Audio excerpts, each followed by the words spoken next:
Hi, welcome to the Frugal Kitchen. Today we're gonna make chicken and sausage gumbo. Yay! Because we're expecting a snowstorm tomorrow, and this is the kind of thing people make in Louisiana when it's gonna be 60 degrees. I live in Chicago, so 60 degrees isn't really gumbo weather.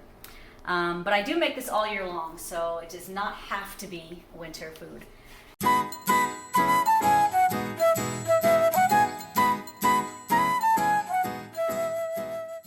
You're going to want a big stock pot. This one's 8 quarts. You're going to want to put vegetable oil into the bottom of your stock pot, enough to kind of coat the bottom. That should be enough. Let me just, I like to swirl it around and see if it's good. And then what you're going to end up doing is making a roux that's red in French. It looks brown though, not red.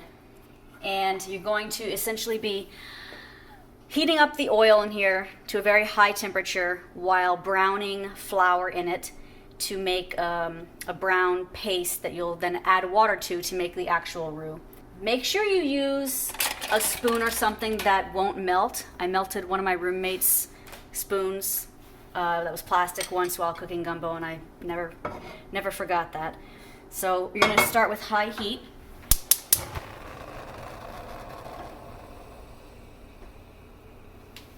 And you're going to sprinkle in. So this is a kind of the part of the recipe that I don't measure things. I didn't measure the vegetable oil. I'm not going to measure the flour. You kind of have to eyeball it, and the video will help you determine how brown to get it and how to get this roux actually working. If you don't do the roux correctly, don't feel bad. A lot of Cajuns actually use roux that comes in a glass jar. It's kind of taboo. It's not cool to use jar roux, but they do.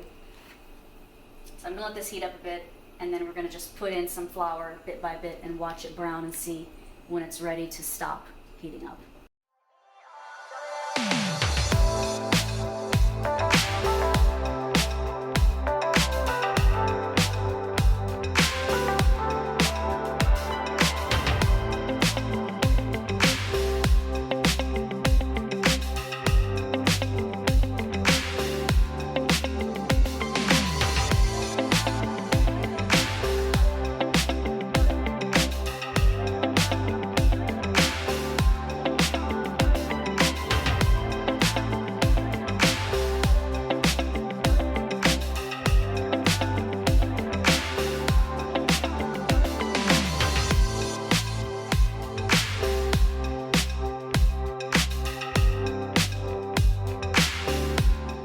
It should be the color of an old penny. There's some old wives' tale or myth or whatever that Cajun ladies used to put a penny on the counter when they were cooking gumbo to determine how brown to get their roux. But ever since, I think, 1982, pennies aren't entirely copper. There's zinc with a copper coating, so they don't actually get the same brown color when they're old. So if you find a penny that's older than me, then you can use it to check your roux, or you can use what I'm going to show you as my secret ingredient in a minute. So I turned off the heat. What we need to do now is add the water. Now, a long time ago when I first moved to Chicago, I went to a Cajun restaurant on Clark Street in Wrigleyville, and they fed me gumbo that did not have any water added to the roux. And then I also found a recipe online somewhere that did not mention water either, so I literally made gumbo and then was like, why is this different? Oh, there's no water and it tastes terrible.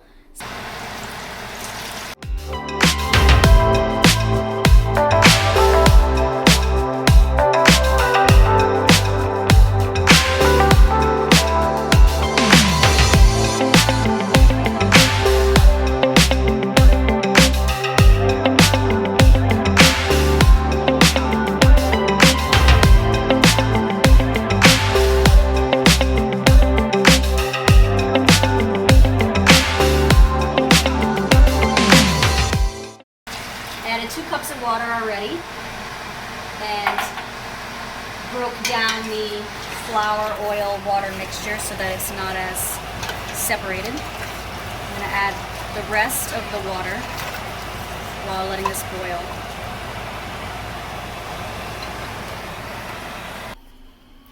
So I added 8 cups of water to the roux very slowly. I did 2 cups first and then kind of mixed it so that the oil would kind of break apart and they would kind of flow, I guess, with the water better.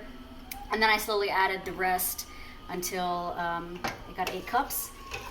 And the roux is still a little bit lighter than I want. So here's where the secret ingredient comes in. It's Kitchen Bouquet, which is basically a food coloring with some spice in it. And you can put like in a tablespoon, but I kind of usually just eyeball it. And that'll get your roux the right color. Trying to get the roux the right color to begin with results in burning the roux a lot, so I gave up on that a while back. Lower the fire a bit, and then you can start cutting your vegetables. I'm going to do 1/2 of a white onion. Save the other half for another recipe.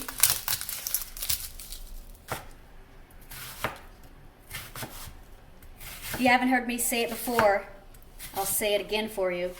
I never cry cutting onions because I always have a sharp knife, and that is what is making you cry.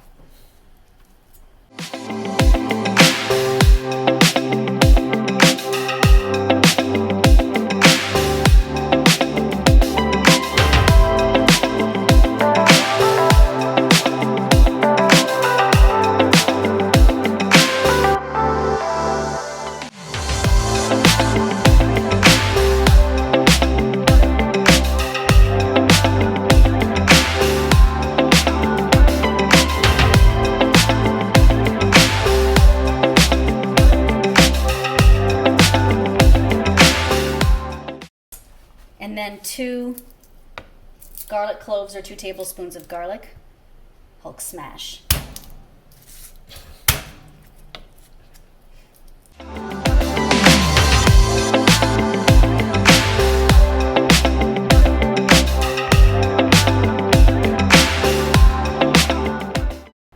If you want, you could also add a stalk of celery. I think the holy trinity in Louisiana cooking is onion, bell pepper, celery. But celery's disgusting, even in Cajun food, so I don't ever do that. And plus, you have to buy it like one giant thing at a time, and then it goes bad, because all you're using it for is gumbo, if you're Natalie.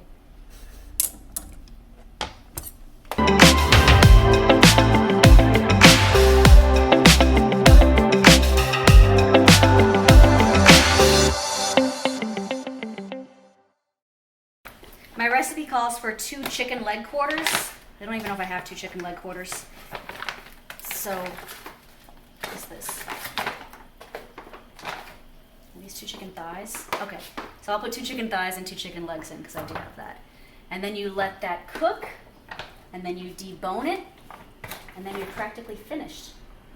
So now we're going to cook the rice while the gumbo is cooking. I think you're probably going to need 2.5 cups of rice for the entire menu, but rice kind of gets hard fast, so I do usually half of that when I'm making gumbo. So I'll do 1.5 cups. I'm using long grain white rice.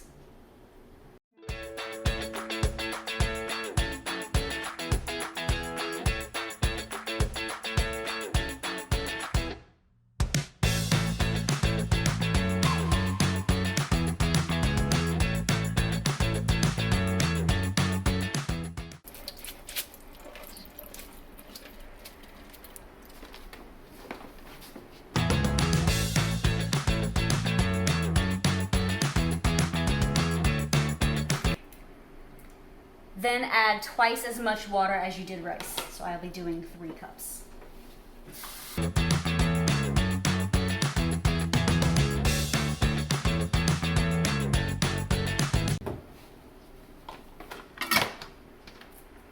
And then on this rice cooker, we use the quick rice setting.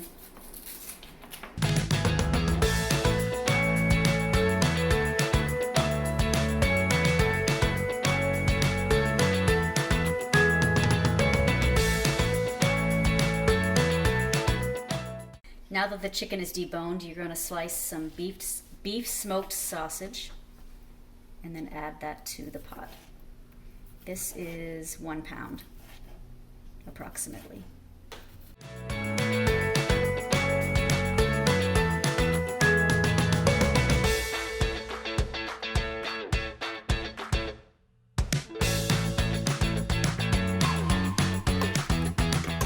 Add the spices. I don't measure this either. So add salt, pepper, and Cajun spices to taste.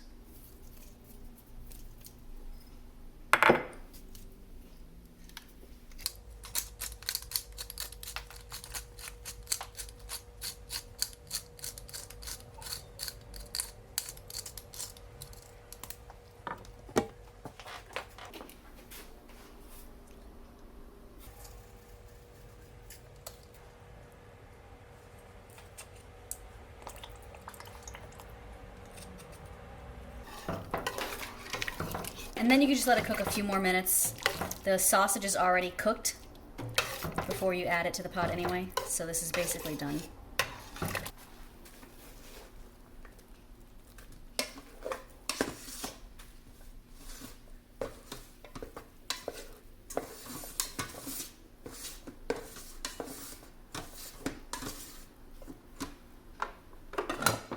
Okay, I'm gonna put some rice in the bowl. I don't really know how to tell you how much to put in, but you do want it to be sort of soupy.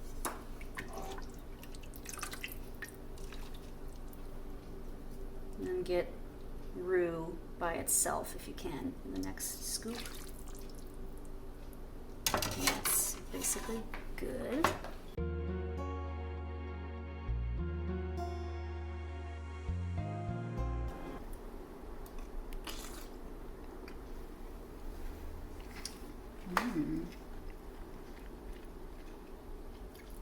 Yes, this is the best gumbo in the world, just so you know. It's not that many ingredients, it's very inexpensive, and once you figure out how to do the roux correctly, then you're basically good to go forever. So thank you, hope you enjoy it.